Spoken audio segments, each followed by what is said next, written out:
Hello అండి. అందరికీ నమస్కారం. ఇప్పుడు అందమైన అబద్ధం రెండో భాగం విందామండి. ఇప్పుడు సమస్య మా ప్రేమ గురించి గాదు. దాన్ని గురించి మనం మన సీనియర్ సిటిజన్ మీటింగ్‌లో మాట్లాడుకుందాం. ఇప్పుడు వీడిని ప్రేమకు రెడీ చేయడం మన సమస్య అంది అరుణ్ తల్లి. ఆ మాట నిజంరా. శ్రీలతను మామూలు సంబంధంలా చూడడం కుదరదు. నువ్వు తనతో మాట్లాడు అన్నాడు సంధ్య తండ్రి. సరే, నేను సరైన సమయం చూసి మాట్లాడతాను అన్నాడు అరుణ్. గుడ్. సమయం మించిపోకుండా చూసుకో అన్నాడు అరుణ్ తండ్రి. టిఫిన్ ముగించి ఎవరి పనుల్లో వాళ్ళు పడ్డారు. అరుణ్ తన గదిలో కూర్చుని బయటకు చూస్తున్నాడు. మనసు పరిపరి విధాల పోతోంది. తనకు నిజంగానే వేరే సంబంధం ఉందా, లేక నేనో నా స్తోమతో నచ్చలేదా? ఏమి చేయడం? ఆలోచనలతో పిచ్చెక్కేలా ఉంది. ఇంకా ఈ మూడ్ నుంచి బయటకు రావాలి అనుకున్నాడు. చేతికి అందిన పుస్తకం తీసుకుని చదివే ప్రయత్నం చేశాడు. ముందుకు సాగలేదు. టీవీ చూద్దామని కూర్చున్నాడు. ఏమీ అర్థం కావడం లేదు. అలాగే రకరకాల పనులు ఏ గమ్యం లేకుండా చేస్తూ నిద్రపోయాడు. తల్లి 2-3 సార్లొచ్చి లంచ్‌కి పిలిచింది. అరుణ్ కదలకపోయేసరికి మంచి నిద్రలో ఉన్నాడని కదిలించలేదు. సాయంత్రం అయ్యాక లేచాడు అరుణ్. చిరాగ్గా తలనొప్పిగా ఉంది. టీ తాగి బాల్కనీలో కూర్చున్నాడు. దూరంగా చెట్లు, వాటి మీద వాలుతూ హడావిడి పడుతున్న పక్షులను చూస్తున్నాడు. తను ప్రేమించిన అమ్మాయి దక్కదేమో అన్న బెంగతో కుంగిపోవటం, పాతకాలపు శరద్బాబు గారి ప్రేమికుడి పాత్రలా మదన పడటం నేపథ్యంలో అరిజిత్ సింగ్ పాటలు. ఏమీ బాగాలేదనిపించింది. ఏ విషయమూ శ్రీలతతో డైరెక్ట్గా మాట్లాడడం మంచి పని. తను అనుకుంటున్నట్టు శ్రీలత నిజంగా నిదానమైనది, పరిణతి చెందినది అయితే ఆ సంభాషణ ఏదో ఒక దారిలోకి తీసుకెళ్తుంది. లేకపోతే ఇద్దరము ఎవరు దారిలో వాళ్ళు వెడతాము అనుకున్నాడు. తెగని చిక్కు ప్రశ్నల మధ్యలోంచి ఒక మంచి దారి దొరికినట్లనిపించింది అరుణ్కి. కొంచెం ఉత్సాహం వచ్చింది. రాత్రి బాగానే నిద్రపోయాడు. పొద్దున్నే ఆఫీస్కి బయలుదేరుతూ ఇవాళ ఎలాగైనా శ్రీలతను కలిసి మాట్లాడాలి అని నిర్ణయించుకున్నాడు. అసలు ఆ ఆలోచనే అతని మూడ్ని మార్చేసింది. ఉత్సాహంగా బయలుదేరాడు. వెళ్తూనే రోజూ చేయవలసిన తక్షణ కార్యక్రమాలు అంటే ఈమెయిల్ చూసి సమాధానాలు ఇవ్వటం, ప్రాజెక్ట్ రిపోర్ట్లు చూడటం లాంటివి చేశాడు. అతను మామూలు కంటే మంచి మూడ్లో ఉన్నాడని అందరికీ అర్థమయ్యింది. కారణం తెలియకపోయినా 11 అయ్యేటప్పటికి కొంచెం ఖాళీ దొరికింది. శ్రీలత అంతర్గత లైన్కి ఫోన్ చేశాడు. ఎవరూ ఫోన్ తీయలేదు. బిజీగా ఉందేమో అని ఊరుకున్నాడు. రోజంతా ప్రయత్నిస్తూనే ఉన్నాడు. ఫోన్ రింగ్ చప్పుడు తప్ప సమాధానమేమీ లేదు. సాయంత్రం అయ్యేటప్పటికీ నీరసం వచ్చింది. తనను కలవకపోవటం కొంచెం నిరాశగా అనిపించిన ధైర్యం పోలేదు. తనేదో పనిలో తిరుగుతూ ఉంటుందని, లేకపోతే ఆఫీస్కే రాలేదేమో అనుకుని సరిపెట్టుకున్నాడు. తర్వాత 2 రోజులు శ్రీలతను కలవడానికి చాలా ప్రయత్నాలు చేశాడు. తనకి కూడా కస్టమర్లతో ఫోన్ మీటింగులు ఉండటం వల్ల కుదిరినప్పుడల్లా తన అంతర్గత లైన్కి ఫోన్ చేస్తూ వచ్చాడు. 2 రోజులు తను దొరకలేదు. పనిలో తిరుగుతోందో, లేక ఉండి కూడా ఫోన్ చేయడం ఇష్టం లేక వదిలేస్తోందో అని అనుమానం వచ్చింది అరుణ్కి. శ్రీలత క్యాబిన్కి వెళ్ళి చూశాడు. నిజంగానే తనక్కడ లేదు. ఫ్రంట్ ఆఫీస్లో కూర్చునే సుప్రేన్ అడిగాడు. ఏదో ఒక వేధింపు కేసు వచ్చిందని, దాంతో గత 2 రోజులుగా తను చాలా హడావిడిగా ఉంది అని తెలిసింది. ఈ మగగాడిదలకు పనిలేదు. వేధింపులేమిటి? చేశాడే అనుకో, ఇప్పుడే చెయ్యాలా? వాడెవడో దొరికితే ఉతికెయ్యాలి అని అనుకున్నాడు విసుగ్గా. 3వ రోజు సాయంత్రం శ్రీలత దగ్గర నుంచి ఫోన్ వచ్చింది. అరుణ్, మీరు నాతో మాట్లాడాలని ప్రయత్నించినట్టున్నారు. చాలా సారీ, ఒక ముఖ్యమైన విషయం చూడాల్సి వచ్చింది. చెప్పండి, మీ టీంలో ఏమైనా సమస్య వచ్చిందా అని అడిగింది. లేదు, అలాంటిదేమీ లేదు అన్నాడు అరుణ్. మరెందుకని అన్నిసార్లు ఫోన్ చేశారు అని ఆమె అడిగితే ఏం చెప్పాలో అర్థం కాక అరుణ్ గుండె గొంతుకలోకి వచ్చేసింది. అదృష్టవశాత్తు ఆ మాట శ్రీలత అడగలేదు. సరే, ఒక పని చేద్దాం. ఒక అరగంటలో నా పనైపోతుంది. మీకు కూడా ఖాళీ అయితే మనం ఆఫీస్ బయట ఉన్న కాఫీ పాయింట్లో కాఫీ తాగుదామంది. తనకు విషయం అర్థమయ్యి అలా అందా? లేక కాఫీ పాయింట్‌లో తనను వాయించేస్తుందా? తనతో ఆఫీస్ విషయం కాకుండా స్వవిషయం మాట్లాడాలనుకోవటం అంత తప్పా? కొంచెం కంగారు పుట్టింది అరుణ్‌కి. కానీ దీన్నుంచి పారిపోవడం వల్ల పని కాదు. తను అనుకున్నట్టు విషయం తేల్చేసుకోవటం మంచిది గదా! సాగదీయడం అనవసరం. చూద్దాం ఏమవుతుందో అనుకున్నాడు బింకంగా. పని అవగొట్టుకుని కాఫీ పాయింట్ చేరి శ్రీలత కోసం ఎదురుచూడసాగాడు అరుణ్. 10 నిమిషాలు ఆలస్యంగా వచ్చింది. సారీ, ఒక ముఖ్య విషయం అన్నాను గదా! దానికి సంబంధించిన డాక్యుమెంటేషన్ ఇవాళే చేసెయ్యాలి. కొంచెం లేటయ్యింది అనంది. పరవాలేదు అంటూ ఫిల్టర్ కాఫీ ఆర్డర్ చేసి కూర్చున్నాడు అరుణ్. 5 నిమిషాలు ఎవ్వరూ ఏమీ మాట్లాడలేదు. టేబుల్ మీద ఎదురెదురుగా తలలు దించుకుని ఆలోచనల్లో మునిగి ఉన్నట్టు కూర్చున్నారిద్దరూ. చివరకు శ్రీలతే మొదలెట్టింది. ఆఫీస్కు పనేమీ లేకుండా 17 మిస్డ్ కాల్స్ అంటే ఏదో వ్యక్తిగత విషయమే.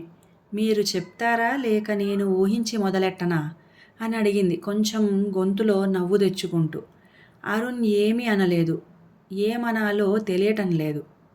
మళ్ళీ శ్రీలతే కలగజేసుకుని, మనం రిసార్ట్‌కి వెళ్ళినప్పుడు మీరు నా వైపు ఆసక్తిగా చూడ్డం గమనించాను. మీకు నన్ను చూడగానే ఎక్కడో చూసినట్టు అనిపించింది గదా అంది. గుండె గుభేలుమంది. ఈ సంధ్య కొంప ముంచేసినట్టుంది. తన ఆలోచనలన్నీ శ్రీలతకు చెప్పేసిందా? అవును, మీకెలా అంటూ ఆపేశాడు అరుణ్. నాకెవరూ చెప్పలేదు. ఆ రోజు తర్వాత సంధ్యతో ఫోన్లో కూడా మాట్లాడలేదు. మీ మొహంలోని భావాలు నాకలా అనిపించాయి అంది శ్రీలత. కొంచెం కుదుటపడ్డాడు అరుణ్. కానీ ఏమనాలో ఇప్పటికీ అంతు చిక్కటం లేదు. నిజానికి నాకు కూడా మిమ్మల్ని చూడగానే చాలా పరిచయం ఉన్నవాళ్లలాగా అనిపించింది. అందుకే మిమ్మల్ని జాగ్రత్తగా గమనించాను అంది. అలాగా, మీరు నన్ను గమనించడం నేను గమనించలేదు అన్నాడు అరుణ్ కొంచెం తికమకగా. బావుంది వర్డ్ ప్లే అంది శ్రీలత నవ్వుతూ. అరుణ్ కూడా నవ్వాడు. వాతావరణం కొంచెం తేలిక పడింది. శ్రీలత, మీరన్నది నిజం. మొదటిసారి మిమ్మల్ని ఆఫీస్లో చూసినప్పుడు నాకు చాలా దగ్గర మనిషిని చూసినట్టు అనిపించింది. మీరు హెచ్ఆర్ మీటింగ్లో ఉన్నారు. ఆ తర్వాత మీ గురించిన మంచి విషయాలు చాలామంది చెప్పారు. మనం ప్రత్యక్షంగా కలవటం రిసార్ట్లోనే. నిజానికి మీరు నన్ను అప్పుడే చూశారు అన్నాడు అరుణ్ గొంతు సవరించుకుని. ప్రత్యక్షంగా కలవడం రిసార్ట్లోనే కానీ మీ గురించి నాకు ఆఫీస్లో చెప్పారు. మీ టీంని కలిసి ఉండేలా చేయడానికి మీరు వాడే వినూత్నమైన పద్ధతుల గురించి మా బాస్ చాలా చెప్పారు. నిజానికి నాకు కూడా మీ గురించి కొంత ఆసక్తి కలిగింది. రిసార్ట్లో కలిసినప్పుడు చాలా సంతోషంగా అనిపించింది అంది శ్రీలత. మీరు చాలా లోతైన మనిషి అనుకుంటాను. ఇప్పుడు మీరు చెప్పినవేమీ మీ ముఖంలో కనపడలేదు అన్నాడు అరుణ్. కనపడినా అవి నా పద్ధతిలో ఉంటాయి. మీరున్న ఈ పరిస్థితిలో మీకు కావలసిన భావనలే అర్థమవుతాయి అంది శ్రీలత నవ్వుతూ. అరుణ్ కూడా నవ్వాడు. శ్రీలత నిజంగా చాలా ప్రతిభగల మనిషి. తన పరిస్థితి గమనించి వాతావరణాన్ని ఎంత చక్కగా తేలికపరిచిందో అనుకున్నాడు మెచ్చుకోలుగా. లోతైన మనుషుల్ని అందరూ మెచ్చుకుంటారు అరుణ్. కానీ వాళ్లతో జీవించడం అంత సులభం కాదు అంది శ్రీలత చిన్నగా నవ్వుతూ. ఆ నవ్వులో అలసట ఉంది. ఒక్క క్షణం తన కళ్ళు టేబుల్ మీదే ఆగిపోయాయి. కొన్ని సంవత్సరాల తరువాత మనుషులు ఏడవటం మానేస్తారు. కానీ బాధపడటం మాత్రం మానరు అంది చాలా మామూలుగా. ఆ మాట చెప్పిన వెంటనే మళ్ళీ మామూలు ముఖంలోకి వెళ్ళిపోయింది. ఆ ఒక్క క్షణం చూసినప్పుడు ఈ అమ్మాయి తనకు కనిపిస్తున్న దానికంటే చాలా ఎక్కువ అనిపించింది అరుణ్కి. చెప్తే హాస్యాస్పదంగా ఉంటుందేమో కానీ నాకు మనం కలవటం డాక్టర్ బ్రియాన్ వీస్ గారి ఓన్లీ లవ్ ఈజ్ రియల్ అనే కథలా అనిపించింది. కొంచెం నాటకీయంగా, అంటే మెలోడ్రమాటిక్గా ఉందనుకుంటాను. సారీ అన్నాడు అరుణ్. గట్టిగా నవ్వేసింది శ్రీలత. నేను ఆ పుస్తకం చదవలేదు కానీ అది పునర్జన్మలు, వ్యక్తులు మళ్ళీ మళ్ళీ కలవటం గురించి కదా. ఈ విషయం చెప్పడానికి అంత డ్రామా అవసరమా అంది. కొంచెం సిగ్గుగా అనిపించింది అరుణ్కి. కానీ ఇంకా ఆగేది లేదు అనుకున్నాడు. అలా పరిచయమైన మీరు తర్వాత రోజు పొద్దున్నే వెళ్ళిపోతారని అనుకోలేదు. ఒకవేళ వెళ్ళిపోయినా మాకు చెప్పే వెళ్తారు అనుకున్నాను అన్నాడు. మాకు అంటే మీ ఉద్దేశం మీకు స్వయంగా చెప్పి వెళ్ళి ఉండాల్సిందనా అని అడిగింది. ఆమె గొంతులో ఏ భావము ధ్వనించకపోవడంతో ఏమనుకోవాలో అర్థం కాలేదు అరుణ్కి. అలా అని కాదు, అకస్మాత్తుగా మీరు వెళ్ళిపోయారని విని కొంచెం నిరాశపడ్డాను అన్నాడు అరుణ్. ఒక వ్యక్తిగతమైన సమస్య చెప్పి మీ అందరి సంతోషాన్ని పాడు చేయటం ఎందుకని చెప్పలేదు. అయినా సంధ్యకు రవళికి చెప్పే వెళ్ళాను. మీకు కూడా చెప్పాలనిపించింది, కానీ కొంచెం అతిగా ఉంటుందేమో అని ఊరుకున్నాను అంది శ్రీలత కొంచెం క్షమార్పణ చెప్తున్న గొంతుతో. అయ్యో పర్వాలేదండి అన్నాడు అరుణ్. ముందు రోజు రాత్రి చాలా బాగుంది. మీ అందరికీ మంచి టేస్ట్ ఉంది. మీరు చాలా బాగా పాడారు కూడా. కానీ ఎస్ రాజేశ్వరరావు గారి ప్రైవేట్ పాటలు పాడారు. అంత పాత పాటల వరకు వెళ్ళాలా? కొంచెం పాస్ట్లో చిక్కుకుంటున్నట్టు అనిపించింది. తరువాత కాలంలో ఎన్నో మంచి పాటలున్నాయి కదా. బాలుగారి కంచికి పోతావా పాడొచ్చు కదా అంది శ్రీలత. పాత పాటల వల్ల ఒక లాభం ఉంది. ఆ కాలం మనకు తెలియదు కాబట్టి మనం మనకు తోచినట్టు ఊహించుకోవచ్చు. నిజానికి మన అనుభవాలన్నీ అలాగే రూపాంతరం చెందుతాయి. అసలు అనుభవం నిస్సారంగా మామూలుగా ఉంటుంది కానీ కాలం గడిచే కొద్దీ మనం ఆ అనుభవానికి రంగులద్ది దాన్ని ఒక మంచి భావనగా రూపొందించుకుంటాం. ఇక్కడ మనకు అనుభవం కూడా లేదు కదా. దాంతో మనకు కావలసినట్టు ఊహించుకోవచ్చు అన్నాడు అరుణ్. నవ్వి ఊరుకుంది శ్రీలత. నేను శ్రీరంగం గోపాలరత్నం గారి పాట కనిపించు నా గతము విన్నప్పుడు నాకు ప్రేమ భగ్నమవనందుకు చాలా బాధేసింది. ఆ పాట నాలో అంత బాధ పుట్టించేది అన్నాడు అరుణ్. గట్టిగా నవ్వింది శ్రీలత.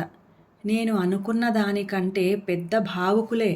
అయినా మంచి మేనేజర్గా పేరెలా తెచ్చుకున్నారు అరుణ్ అనంది.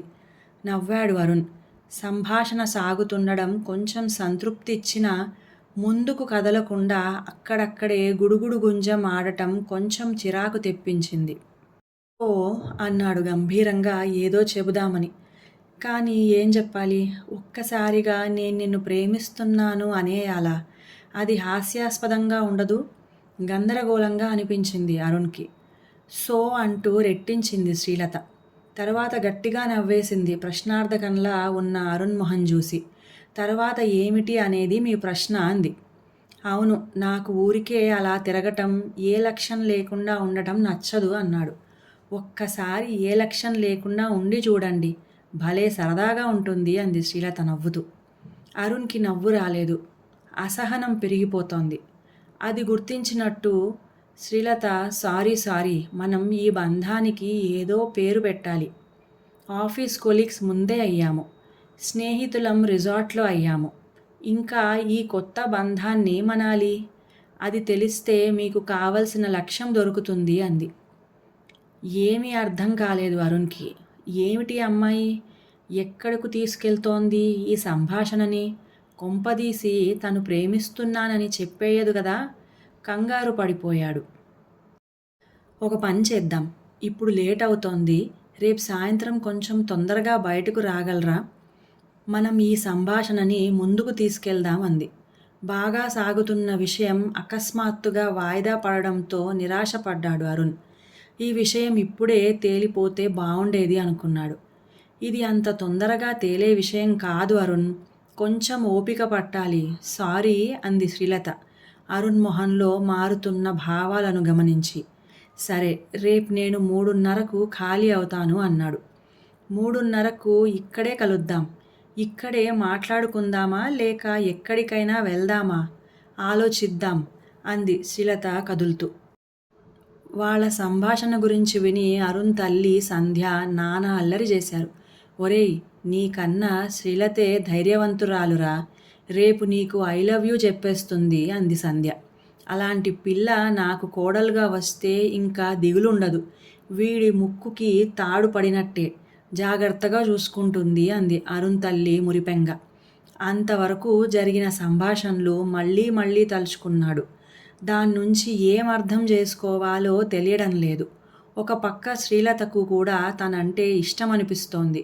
మరో పక్క తన నిర్లిప్తత కంగారు పెడుతోంది. చివరకు రేపొచ్చి సరే మనం మంచి స్నేహితులుగా ఉందామంటే మొదటిసారిగా తన గుండె శబ్దం తనకే కంగారు పెట్టసాగింది. పరీక్షా ఫలితాల కోసం వేచి చూసే విద్యార్థిలాగా గిలగిలా కొట్టుకున్నాడు.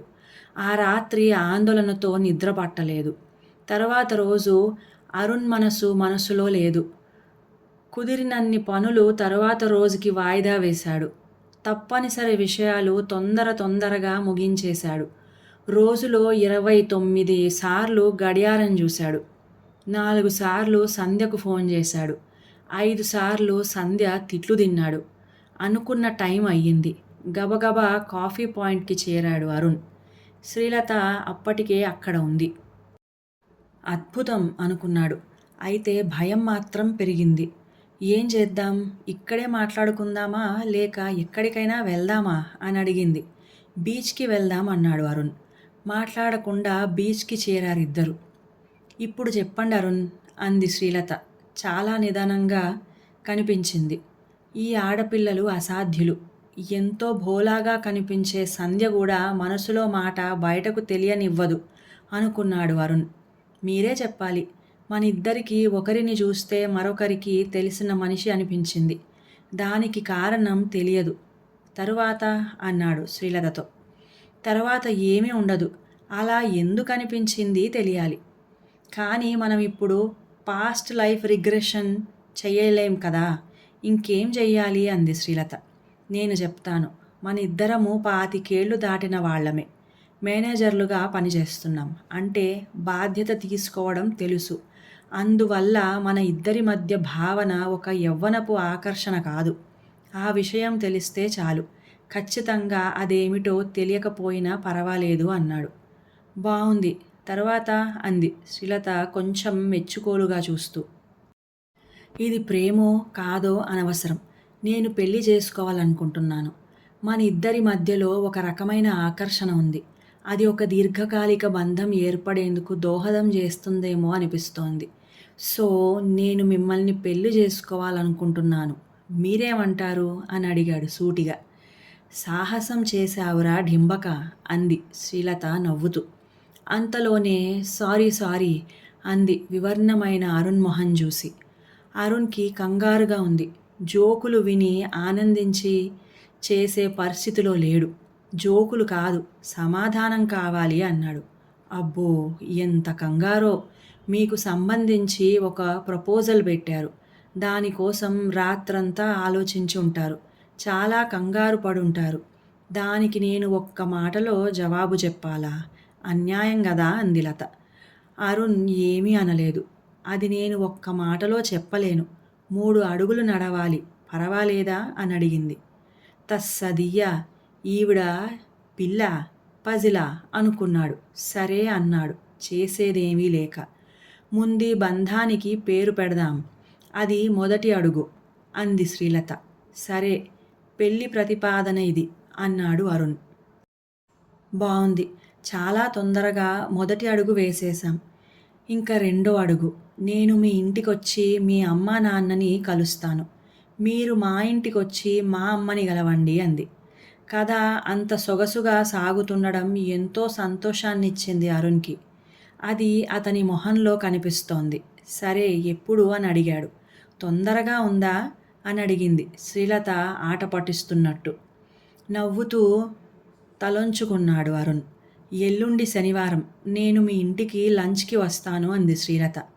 ఆ రోజు సాయంత్రం నేను మీ ఇంటికి వస్తాను అన్నాడు అరుణ్. సరే బావుంది అంది శ్రీలత బయలుదేరడానికి లేచి నిలబడుతూ. అరుణ్ ఆనందానికి పట్టుపగ్గాలు లేవు. శ్రీలత ఎలాగో తన తల్లికి నచ్చేసింది. తనలో శ్రీలత తల్లికి నచ్చకపోవడానికి ఏమీ లేదు. ఇదంతా ఇంకా నల్లేరు మీద బండి నడకే అనుకున్నాడు. ఈ విషయం తెలిసి అరుణ్ తల్లిదండ్రులు చాలా సంతోషించారు. నా తమ్ముడివైనందుకు గర్విస్తున్నాన్రా అంది సంధ్య సంతోషంతో. ఈ సందర్భంగా ఆమె పెళ్లి కూడా చేసేయొచ్చని సంధ్య తల్లిదండ్రులు కూడా సంతోషంతో ఉన్నారు. తర్వాతి 2 రోజులు గాల్లో తేలుతూ గడిపాడు అరుణ్. కావాలనే శ్రీలతను కలిసే ప్రయత్నం చెయ్యలేదు. తను నిజంగానే చాలా బిజీగా ఉంది. శనివారం రానే వచ్చింది. ఉదయం 10 గంటల తర్వాత శ్రీలత సంధ్య ఇంటికొచ్చింది. అక్కడ నుంచి స్నేహితురాళ్ళిద్దరూ అరుణ్ ఇంటికొచ్చారు. చుట్టుపక్కల జాగ్రత్తగా గమనించు, నువ్వింక ఉండాల్సింది ఇక్కడే అంటూ ఆట పట్టించింది సంధ్య. అన్నింటికీ చక్కని తన నవ్వే సమాధానం చేసుకుంది శ్రీలత. శ్రీలత రావటం ఒక పండగలా చేసింది అరుణ్ తల్లి. గుమ్మానికి తాజా పూలదండ వేసింది. హాల్లో గుమ్మానికి ఎదురుగా ఉన్న బుద్ధుడి విగ్రహాన్ని శుభ్రంగా తుడిచి ఒక తెల్లని దండ వేసింది. కొత్త కర్టెన్లు, సోఫా కుషన్ కవర్లు, ఇల్లంతా కలకల్లాడిపోతోంది. అవన్నీ చూసి చూసి, ఆంటీ, ఇంక మీరు హారతిచ్చి కుడికాలు లోపల పెట్టమనడమే అంది సంధ్య నవ్వుతూ. మురిపెంగా నవ్వింది అరుణ్ తల్లి.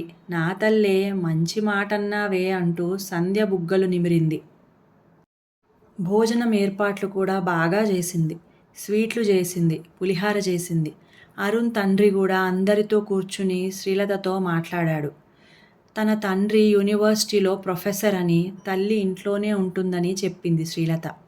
ఇంతకన్నా బంధువులెవరు లేరు తనకు. మిత్రుల బృందం మాత్రం పెద్దది. చిన్నప్పటి నుంచి మా ఇంట్లో పిల్లలా పెరిగిన ఈ సంధ్య కూడా పెళ్లి చేసుకుని వెళ్ళిపోతుంది. ఇంకా నువ్వే నా కూతురివి అంటూ మురిసిపోతోంది అరుణ్ తల్లి. సారీ, మా వాళ్ళు కొంచెం పాతకాలం వాళ్ళు. అలా కుదిరింది వాళ్లకు. దాంతో వాళ్ళు మానసికంగా ఎదగలేదు. మీరేమీ అనుకోవద్దు. ఇలాగే పాత చింతకాయ పచ్చడిలా ఉండాలని మేమెవరమూ బలవంత పెట్టము. మీ ఇష్టం అన్నాడు అరుణ్. అక్కడ అంత హడావిడి జరుగుతున్నా చక్కని చిరునవ్వుతో ఉంది గాని తన భావాలు ఏమాత్రం బయట పెట్టలేదు శ్రీలత. అరుణ్ తల్లి సంధ్య భోజనాల ఏర్పాట్లు చేస్తుంటే అరుణ్ గదిలోకి వచ్చింది శ్రీలత. పుస్తకాలు, పాటల సీడీలు, గోడలకి పెట్టిన అతని స్నేహితుడు వేసిన పెయింటింగ్స్, ఒక పక్కగా ఉన్న టేబుల్, దాని మీద సగం తెరిచి పెట్టున్న అరుణ్ ల్యాప్టాప్, పుస్తకాల దొంతర మీద పెట్టి ఉన్న వేణువు అన్నీ శ్రద్ధగా చూసింది. ఏమీ అనలేదు. భోజనాలయ్యాక 1 గంట ఆగి శ్రీలత ఇంటికి బయలుదేరింది. నేను దింపడానికి రానా అని అడిగిన అరుణ్ని వద్దని ఆపేసింది. సాయంత్రం ఎలాగూ రావాలి గదా అని. అరుణ్ తల్లికి పెళ్ళి ఎక్కడ చెయ్యాలి, ఎవరిని పిలవాలి, ఎవరికేమి బట్టలు పెట్టాలి వగైరా ఆలోచనలు ముసురుకోవడం ప్రారంభమైపోయాయి. ఆ ఊహల్లో తేలిపోతూ తన గదిలోకి వెళ్ళి పడుకుంది. సాయంత్రం 4:30కు శ్రీలత ఇంటికి వెళ్ళాడు అరుణ్. చక్కటి ఇండిపెండెంట్ ఇల్లు. కింద పైన 2 వాటాలున్నాయి. చుట్టూరా చిన్న గార్డెన్, చక్కని పూల చెట్లు. ఆ ఇల్లు కూడా శ్రీలతలాగానే ఎంతో గంభీరంగానూ పొందికగానూ ఉంది. లోపలికి తీసుకెళ్ళింది శ్రీలత. విశాలమైన హాల్లో ఒక పక్క సోఫా, మరో పక్క డైనింగ్ టేబుల్. గదంతా అందమైన విగ్రహాలు, ఆకర్షణీయమైన వస్తువులు చూసి కొంచెం జంకాడు అరుణ్. ఇవేవి ఇప్పుడు తానొస్తున్నందుకు ఏర్పాటు చేసినవిలా లేవు. నిజానికి తను ఆ ఇంటికి రావటం ఒక మామూలు కార్యక్రమంలా ఉంది. శ్రీలత కోసం తన తల్లి చేసిన హడావిడి గుర్తుకు వచ్చింది అరుణ్కి. శ్రీలత చూపించిన సోఫాలో కూర్చుని, వీళ్ళు మనకంటే ఎంతో మంచి జీవితాన్ని గడుపుతున్నారు. సాధారణంగా అలాంటి ఇళ్లలోనే వారు తక్కువ మాట్లాడుతూ గంభీరంగా ఉంటారు. పాతకాలం మాటలు మాట్లాడే మన వాళ్లను వీళ్ళు భరించగలరా? రకరకాల ఆలోచనలతో కంగారు పడుతున్నాడు అరుణ్. ఇంతలో పక్క గుమ్మంలోంచి శ్రీలత తల్లి వచ్చి సోఫాలో కూర్చుంది. తెల్లగా అందంగా ఉన్న ఆవిడ మఫ్టీలో ఉన్న మహారాణిలా ఉంది. అరుణ్ని చూసి చిన్నగా నవ్వింది. ఈవిడలో దేవతా విగ్రహాలను చూసినప్పుడు కలిగే ఆకర్షణ ఉంది అనుకున్నాడు అరుణ్. ఆవిడ కళ్ళల్లో ఏదో తెలియని విచారం లీలగా కనిపిస్తోంది. పజిళ్ళకే అమ్మలా ఉంది ఈవిడ అనుకున్నాడు అరుణ్. భోజనం బావుందని అమ్మాయి చెప్పింది. చాలా సంతోషం అందావిడ ఎలాంటి ఉపోద్ఘాతమూ లేకుండా. తన ఇంట్లో శ్రీలత చేసిన భోజనం గురించి అని అర్థమయ్యింది అరుణ్కి. చిన్నగా నవ్వాడు. కలగజేసుకుని టాపిక్లోకి తీసుకెళ్తూ ఎంతోసేపు సంభాషణ సాగించగల అరుణ్ అక్కడ నిశ్శబ్దంగా కూర్చున్నాడు. శ్రీలత టీ తీసుకునొచ్చింది. అందరూ టీ తాగారు. శ్రీ నాకంతా చెప్పింది. మీకు అన్నీ అంగీకారమైతే నాకేమీ అభ్యంతరం లేదు. ఇది మీ జీవితం. మీరిద్దరూ కూడా బాగా చదువుకున్న వాళ్ళే. మంచి నిర్ణయమే తీసుకుంటారని నా నమ్మకం అంది శ్రీలత తల్లి. థ్యాంక్ యూ ఆంటీ అన్నాడు అరుణ్. ఈ కథ తరువాయి భాగం మరో వీడియోలో విందాము.